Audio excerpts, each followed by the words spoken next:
नमस्कार दोस्तों, आज बात करेंगे भारत और अमेरिका के बीच में जो डिफेंस एग्रीमेंट या डिफेंस डील हुई है वो क्या है, इससे दोनों देशों को क्या फायदा है, विशेष तौर पर भारत को क्या फायदा हुआ और ये किस किस तरह की डील है। तो प्रमुख रूप से जो भारत अमेरिका के बीच में डील हुई है डिफेंस से रिलेटेड, वो 4 तरह की डील हैं। उनमें से एक है GSO-MIA, दूसरी है लैमुआ, तीसरी है कॉमकासा और चौथी है बैका। देखिए, अमेरिका भारत का 2016 से ही प्रमुख डिफेंस पार्टनर है। प्रारंभ में भारत अमेरिका के बहुत अच्छे रिलेशन नहीं थे, विशेष तौर पर रक्षा के क्षेत्र में, लेकिन 2002 के पश्चात भारत और अमेरिका के डिफेंस क्षेत्र में बहुत ज्यादा रिलेशन बेहतर हो रहे हैं और 2016 के पश्चात तो भारत एक प्रमुख पार्टनर ही बन चुका है अमेरिका का डिफेंस के क्षेत्र में।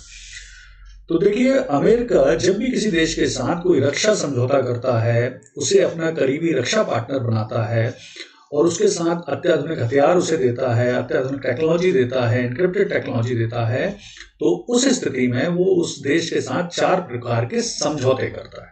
तो वो समझौते कौन से हैं? तो इसमें पहला समझौता होता है general security of military information and agreement, GSO-MIA, जिसे भारत के साथ अमेरिका ने 2002 में किया था। दूसरा समझौता किया भारत ने अमेरिका के साथ, वो था logistic exchange memorandum of agreement, जिसे कहते हैं लैमुआ। ये भारत ने अमेरिका के साथ 2016 में किया। तीसरा प्रमुख एग्रीमेंट है communication compatibility and security agreement, जिसे कहा जाता है कॉमकासा। ये भारत ने अमेरिका के साथ 2018 में किया। और चौथा तरह का एग्रीमेंट है basic exchange and cooperation agreement, जिसे कहा जाता है बैका। ये भारत ने इन 4 समझौते में सबसे अंत में किया, यानी 2020 में किया। आगे विस्तार से हम इनका डिटेल समझते हैं। तो देखिए, जो GSO-MIA है, ये भारत ने 2002 में किया है और इसका जैसा कि नाम है general security of military information agreement, यानी सैन्य सूचना समझौते की सामान्य सुरक्षा। आमतौर पर आप इसे इंग्लिश में ही ध्यान रखें। तो 2002 में भारत और अमेरिका ने GSO-MIA पर हस्ताक्षर किए थे और ये प्रमुख रूप से डील, सारी डिफेंस डील में ये पहली डील है।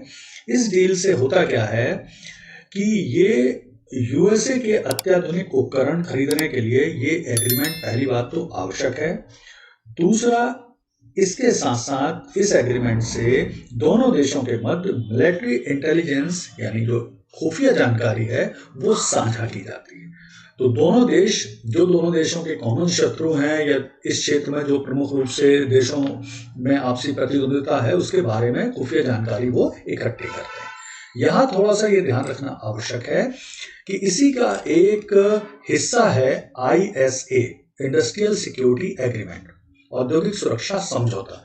ये भारत और अमेरिका में जो GSO-MIA एग्रीमेंट हुआ था उसी का एक हिस्सा है। हालांकि इस पर जो हस्ताक्षर है वो बहुत बाद में 2019 में किए गए थे।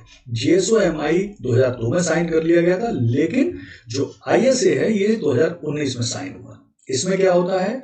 इसके अंतर्गत दोनों देश के रक्षा उद्योग के बीच में वर्गीकृत सैन्य सूचनाओं के आदान प्रदान और सुरक्षा के लिए एक समझौता किया जाता है, जिससे अमेरिकी कंपनियों से भारतीय निजी क्षेत्र की कंपनियां भी क्लासिफाइड जानकारी आपस में साझा कर सकती हैं। तो यानी जो बहुत गोपनीय गुप्त जानकारियां होती हैं वो भी निजी रक्षा संबंधित कंपनियों के द्वारा आपस में इसको साझा किया जा सकता है। फिर आगे देखते हैं, दूसरा प्रमुख समझौता है, उसे कहा जाता है लैमुआ, यानी logistic exchange memorandum of agreement. दोनों देशों के बीच में 2016 में लैमुआ समझौता हुआ। यह जो समझौता है लैमुआ, ये दोनों देशों को एक दूसरे के मिलिट्री जो बेस होते हैं उन तक पहुंच, एक्सेस आसान बनाता है। तो दोनों देशों को एक दूसरे की सैन्य सुविधाओं तक, मिलिट्री बेस तक पहुंच आसान बनाने के लिए समझौता किया गया है। इसका बहुत फायदा होता है, विशेष तौर पर जब युद्ध की स्थितियां बनती हैं तो उस दौरान एक दूसरे देश के मिलिट्री बेस इस्तेमाल किए जा सकते हैं।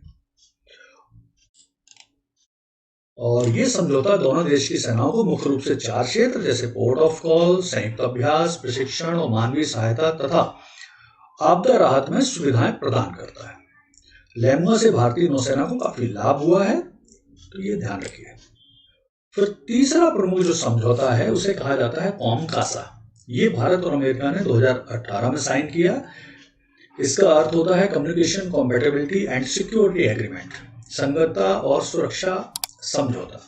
तो देखिए, कॉमकासा विशेष तौर पर दोनों देशों के बीच में जो कम्युनिकेशन है, जो मिलिट्री बातचीत है, उसे सुरक्षित बनाता है। कहीं ऐसा तो नहीं हो रहा है कि दोनों देश जो बातचीत कर रहे हैं वो कोई तीसरा देश सुन ले, तो उससे बचने के लिए बहुत ही इनक्रिप्टेड तरीके से मिलिट्री कम्युनिकेशन दोनों देश के बीच में किया जाता है, जो कि कॉमकासा का प्रमुख रूप से उद्देश्य है।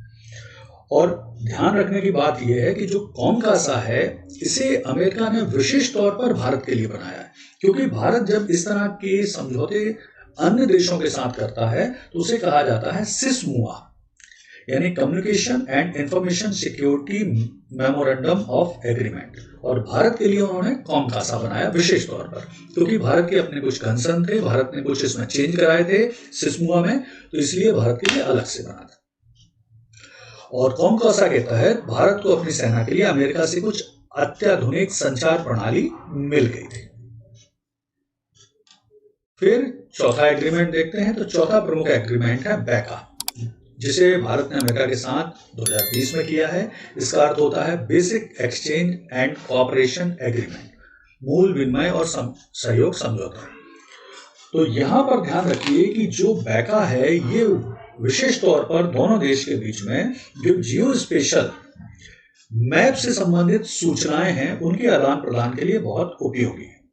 क्योंकि इसमें देखिए, अमेरिका जो है उसके पास विश्व में सबसे ज्यादा उन्नत सैटेलाइट और मिलिट्री सैटेलाइट का एक नेटवर्क है, जिसके माध्यम से वो पूरी दुनिया के बिल्कुल ही स्पेसिफिक, बिल्कुल ही टारगेटेड कोऑर्डिनेट्स खुद भी उपयोग करता है और वो अपने सहयोगी देश को भी बैका के माध्यम से वो प्रोवाइड कर सकता है। तो युद्ध या किसी इमरजेंसी की स्थिति में जब आपको बिल्कुल स्पेसिफिक टारगेट कोऑर्डिनेट मिलते हैं सैटेलाइट की सहायता से, तो आपकी ये क्षमता को युद्ध में बहुत बढ़ा देते हैं।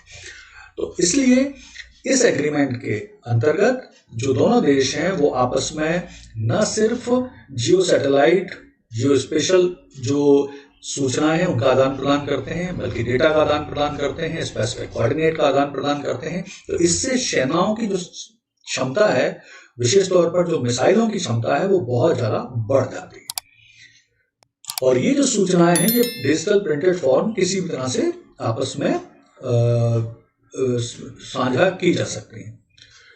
तो ये प्रमुख रूप से भारत और अमेरिका के बीच में चारों समझौते हैं। उम्मीद है ये जानकारी आपको पसंद आई होगी।